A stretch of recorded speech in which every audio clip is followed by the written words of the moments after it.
Hey everybody, welcome to What the Fact. I'm Katie and this is Erin, and we are editors with PolitiFact. Each week we help sort out fact from fiction on the campaign trail and on the White House, and obviously we've been talking a lot about the impeachment inquiry. This week we have a new contender running for president in the Democratic primary. He's a guy who said, I didn't want to run for president. He toyed with running for president as an independent, but now he's running as a Democrat. His name is Michael Bloomberg, very wealthy man, the former mayor of New York. He has a lot to say about his record and why he thinks he's the best person to take on Donald Trump in November. In fact, no other city in America did what we did. We reduced murders by 50%, reduced police shootings to historic lows, reduced the number of people incarcerated by nearly 40%. So that was Michael Bloomberg talking about his credentials on crime and why what he did in the nation's biggest city makes him a good candidate for running the whole country. So here at PolitiFact, we heard those statistics and we thought we have to fact check it. And when we looked into each statistic, we found that basically it's on track with what the data provides. But well, I would say, to me, the biggest but is when we look at any type of major reduction, whether in crime or if we're talking about jobs or any of these big macro numbers, we need to kind of think about like what's happening before and after. So we don't look just isolated on the time when Bloomberg was mayor. We want to look at the larger trend.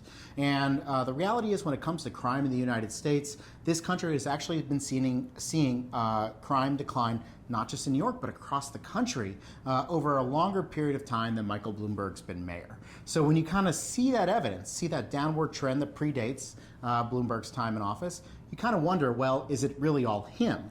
And most experts we talk to would say, no, mayor plays a role in kind of what happens in a city, but there's a lot of other things at play. The economy, nationwide policing trends, federal interventions and federal money helps make a difference too. So the numbers and the kind of the claims Bloomberg is saying is right, but just saying like he came in and turned a terrible situation into a good situation maybe is a little kind of simplistic. yeah, you really have to look at those charts in context. What came before, what came after, and the decline was there before Bloomberg's tenure, continued right on through, and happened after Bill de Blasio took over in 2013.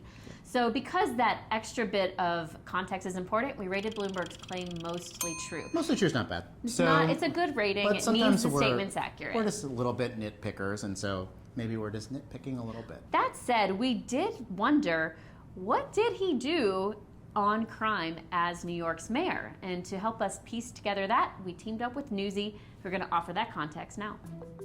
Criminal justice is proving to be a key issue for the 2020 election, and one of the newest Democratic candidates, Michael Bloomberg, is using his past as New York City's mayor to demonstrate he knows how to tackle the problem. Bloomberg served as mayor for the country's largest city from 2002 to 2013. During that time, the New York City Police Department initiated a number of programs aimed at tackling specific crimes like gang activity and sex offenders. One in particular, Operation Impact, started in January 2003 and deployed hundreds of the city's newest officers to high-crime areas every day. Throughout his 3 terms, Bloomberg hailed the program as a success and credited it for helping reduce crime. But Operation Impact was later criticized for putting rookies in high-stress situations without the experience necessary to handle it. However, Bloomberg's record as a crime fighter is largely defined by the NYPD's use of stop and frisk.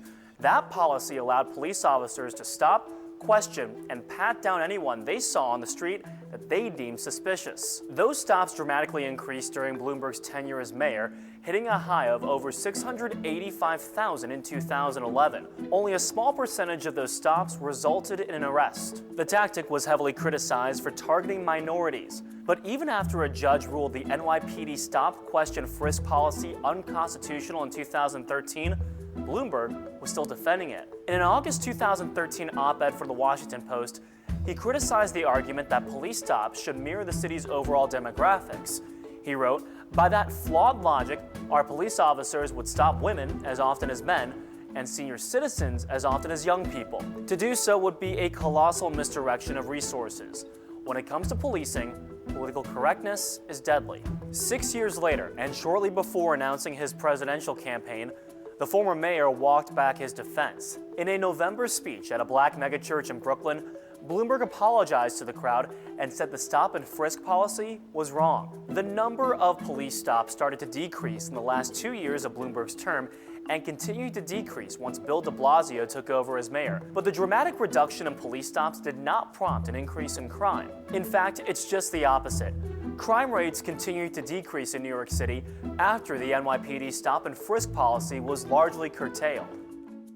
PolitiFact has partnerships in more than a dozen states to help sort out fact from fiction. That includes New York, where our partners at the Buffalo News are fact-checking New York politicians like Michael Bloomberg. You'll be seeing him more on the Truth and Meter as well. For all those fact checks, you can follow along at PolitiFact.com.